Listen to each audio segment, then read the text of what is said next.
Hello and good evening to everybody. Now we are going to start active passive voice. सबसे पहले तो हम ये जाने व्हाट इज अ वॉइस। मैं खाना खाती हूँ, ये एक्टिव बात है, खाती हूँ। फिर मैंने कहा खाना मेरे द्वारा खाया जाता है, ये हो गई पैसिव बात। तो जब हम एक्टिव और पैसिव को सॉल्व करने जाएंगे तो हम देखेंगे जितना हम टेंस पढ़ते हैं, अभी तक जो हमने टेंस पढ़े वो एक्चुअली सारे एक्टिव वॉइस में थे। अब उसको हमें पैसिव में कन्वर्ट करना सीखना है। तो क्वेश्चन ये होता है कि हम एक्टिव पैसिव वॉइस सीखें ही क्यों। तो जब भी आप न्यूज़पेपर पढ़ते हैं उसमें मैक्सिमम न्यूज जो है वो पैसिव वॉइस में होती है। The truck was badly damage, the injured couple was taken to the hospital. अब ये नहीं लिखते by the police, by the ambulance, ऐसा लिखते नहीं है, लेकिन ये पैसिव में सारी न्यूज जो है वो चलती रहती है। तो जब हम एक्टिव पैसिव वॉइस को सॉल्व करेंगे तो हम देखेंगे कि पैसिव वॉइस एक अगला कदम है टेंस बेसिक इंग्लिश के बाद स्मार्ट इंग्लिश की ओर। तो let us B smart today. आज से शुरू करते हैं इंग्लिश के स्मार्ट होना। वैसे तो आप स्मार्ट हो ही, कपड़ों से तो सब स्मार्ट हैं, बोलने से सब स्मार्ट है, लेकिन क्यों ना लैंग्वेज को भी थोड़ा सा स्मार्ट वे में समझा जाए। तो ये आपका स्ट्रक्चर आज हम सीखेंगे पैसिव वॉइस का। देखो, आई सिंग अ सॉन्ग एक सिंपल प्रेजेंट टेंस है, सब लोग जानते हैं। सब लोग जानते हैं कि आई सिंग अ सॉन्ग एक सिंपल प्रेजेंट टेंस है। वो कैसे जानते हैं कि इसमें वर्ब की फर्स्ट फॉर्म लगी हुई है। हमें दिख रही है वर्ब की फर्स्ट फॉर्म V1 लगी हुई है, इसका मतलब ये सिंपल प्रेजेंट टेंस है। तो जब इसको हमें पैसिव में बदलना होगा तो हम सब्जेक्ट जो है आई उसको ऑब्जेक्ट के रूप में कन्वर्ट करके यहाँ पे कर देंगे बाय मी। जो भी वर्ब के बाद होता है वो ऑब्जेक्टिव केस बन जाता है ना, तो अब बाय मी ऑब्जेक्टिव केस में ले लेंगे। हमने प्रोनाउन में पढ़ा है आई, मी, माई, माइन, माई सेल्फ, तो बाय मी हम यहाँ पर कर देंगे। और अ सॉन्ग जो ऑब्जेक्ट है वो सब्जेक्ट के रूप में जाकर के शुरू में लग जाएगा, अ सॉन्ग यहाँ। ठीक है। अब क्योंकि ये वर्ब की फर्स्ट फॉर्म है, इसकी आंख बंद करके हमें वर्ब की थर्ड फॉर्म क्रिएट करनी पड़ती है। V3 हमें डालना ही पड़ेगा। अगर V3 नहीं है तो ये क्लियर नहीं होगा, आपको ये समझ में नहीं आएगा, कभी भी नहीं आएगा। तो वर्ब की थर्ड फॉर्म बहुत ज्यादा जरूरी है। पैसिव वॉइस इसके बिना इमेजिन नहीं किया जा सकता। इसीलिए मैं डे 1 से कहती हूँ कि फॉर्म्स ऑफ वर्ब याद करो, वरना इंग्लिश नहीं आएगी। वो गारंटी मैं इसीलिए देती हूँ क्योंकि इसमें थर्ड फॉर्म लगनी है हमेशा। पैसिव वॉइस में किसी भी टेंस में थर्ड ही फॉर्म लगेगी। तो 3 चेंजेस तो आंख बंद करके करने हैं, सब्जेक्ट को ऑब्जेक्ट, ऑब्जेक्ट को सब्जेक्ट, वर्ब को थर्ड फॉर्म, ये करना ही है। तो फिर क्या है जो अलग है हर टेंस में, वो ये है कि जो ये वर्ब हमने थर्ड फॉर्म में डाल दी, इसकी कमी हमें किसी हेल्पिंग वर्ब से पूरी करनी है। इसकी हेल्पिंग वर्ब, वर्ब की जो फर्स्ट फॉर्म होती है, जैसा कि मैंने आपको टेंस में भी बताया था कि be is equal to is am are. ठीक है, ये फर्स्ट फॉर्म है। और जब इसकी सेकेंड फॉर्म हम लगाएंगे तो कहेंगे वॉज और वर। ठीक है। थर्ड फॉर्म में इसी को हम कहेंगे कि ये बीन महसूस, यहाँ पर बीन लगाना पड़ेगा हमें। थर्ड फॉर्म में यहाँ पर हम बीन लगाएंगे। ठीक है। तो इस चीज को हमें अब फील करना पड़ेगा कि आई सिंग अ सॉन्ग, थोड़ा सा कॉमन सेंस लगाएंगे कि आई के साथ में सिंग अ सॉन्ग लगा है।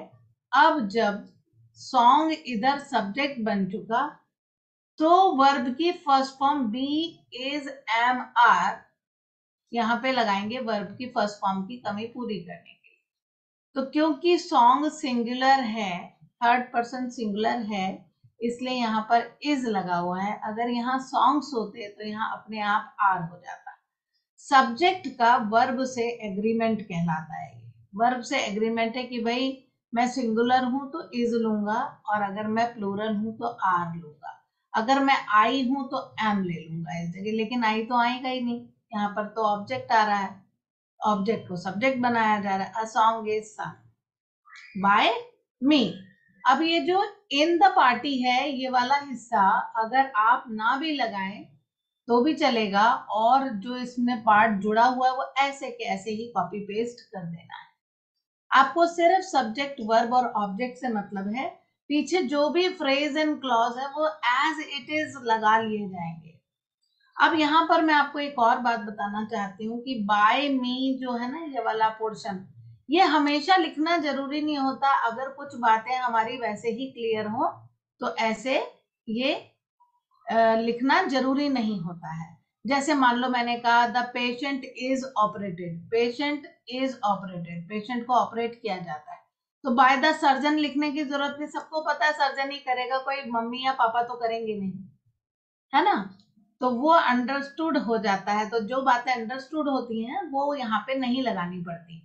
तो हम बाय मी वाला हिस्सा चाहें तो इन द पार्टी बाय मी करके पीछे भी रख सकते हैं, ताकि जब भी जरूरत पड़े तो इसको धीरे से ओमिट कर सकते हैं। ओमिट मतलब गायब कर सकते हैं। अ सॉन्ग इज सung in the party by me, a song is sung by me in the party, a song is sung in the party. तो वो किसके द्वारा नहीं पता, वो उसमें तो लगेगा कि पता नहीं मेरे अंकल ने गाया था या किसी और सिंगर ने गाया था। इसलिए हमें यहाँ पे बाय मी बताना जरूरी है, क्योंकि मैं अपने आप को यहाँ पे हाईलाइट करना चाहती हूँ। अगर मुझे हाईलाइट नहीं करना है कि किसने किया, किसके द्वारा किया गया, तो ये लिखना जरूरी नहीं होता है। ठीक है, तो this is called simple present का पॉजिटिव सेंटेंस। अगर आप चाहें तो इसका एक फोटो ले सकते हैं। Now let us come on to, ये जो पॉजिटिव सेंटेंस था ना, आई सिंग अ सॉन्ग, अब इसके दूसरे फॉर्म्स हम देखते हैं।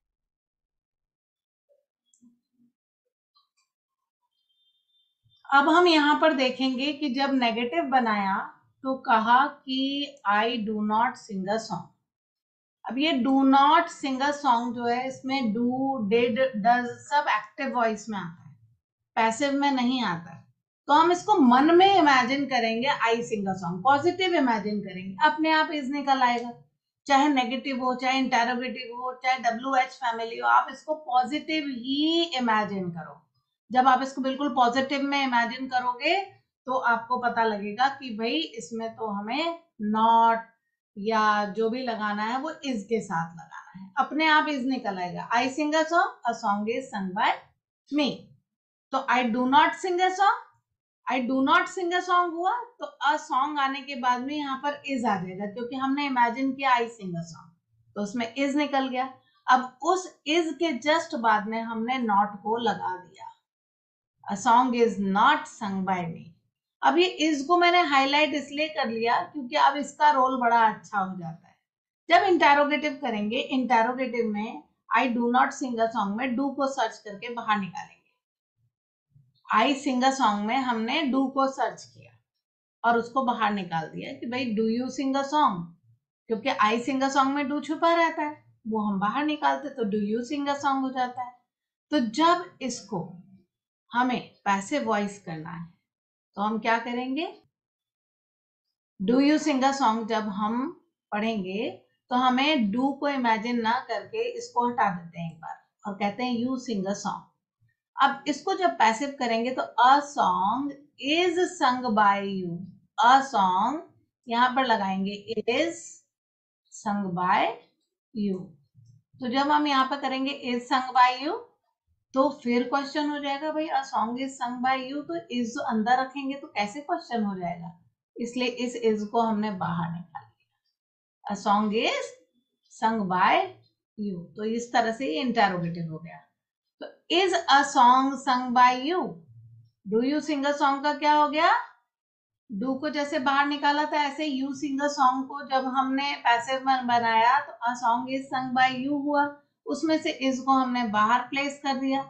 Is a song sung by you, a song is sung by you हमने इमेजिन किया और इस इज को उठा करके हमने बाहर ले लिया, तो क्या हो गया, is a song sung by you. अब इसी do you sing a song से पहले आप कोई भी question word, where do you sing a song, why do you sing a song, ठीक है, when do you sing a song, तो ठीक ऐसे ही यहाँ पे हो जाएगा same. A song is sung by you, is बाहर निकाला, उससे पहले question word, where is a song sung by you, देखो हो गया। Why do you sing a song, why is a song sung by you, it's very easy. बस जिसको tense समझ में आता है उसको सब आ जाता है, मैंने पहले भी बताया था। और टेंस तभी समझ में आता है जब फॉर्म्स ऑफ वर्ब याद की हो, और फॉर्म्स ऑफ वर्ब जिसने याद नहीं की उसकी गारंटी है उसको इंग्लिश नहीं आएगी, पहले ही बता दिया था मैंने, ये डिस्क्लेमर में पहले दिन से दे के चलती हूँ। ठीक है, अब आया हु सिंग्स अ सॉन्ग। अब हु एक ऐसा वर्ड है जो खुद ही सब्जेक्ट हो जाता है।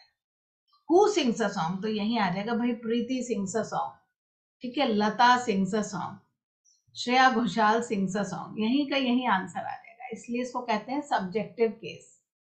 ये सब्जेक्टिव होता है हु, ठीक है। इसका ऑब्जेक्ट बनता है whom, a song is sung by whom, by whom करके ये पीछे आ गया, ठीक है। अब हमें तो लग रहा है बड़ी अजीब सा कि भाई ये बाय whom को क्यों ना हम शुरू में ले आए, क्वेश्चन वर्ड तो शुरू में लगाया जाए तो अच्छा लगता है। तो यदि आपको क्वेश्चन वर्ड शुरू में लगाना है तो फिर अ सॉन्ग से पहले इसको भी निकालना पड़ेगा, ये फिर बाहर आ जाएगा अगर आपको इसको शुरू में रखना है तो। By whom is a song sung. अब ये बोलने में आपको अजीब इसलिए लग रहा है क्यों, हेल्पिंग वर्ब इसमें कम है, क्योंकि इसमें हेल्पिंग वर्ब कम है। अगर हेल्पिंग वर्ब ज्यादा होती तो यही टेंस आपको बड़ा स्मूथ लगने लगता। आगे के टेंसेस में आप सीखेंगे जब आएंगे ना आगे, सिंपल फ्यूचर टेंस तक आपको थोड़ा आसान लगने लगेगा, फिर कॉन्टिन्यूअस परफेक्ट तो और भी आसान लगने लगेगा, ठीक है। तो ये आपका हो गया क्लियर, इतना हो गया आपका सिंपल प्रेजेंट टेंस।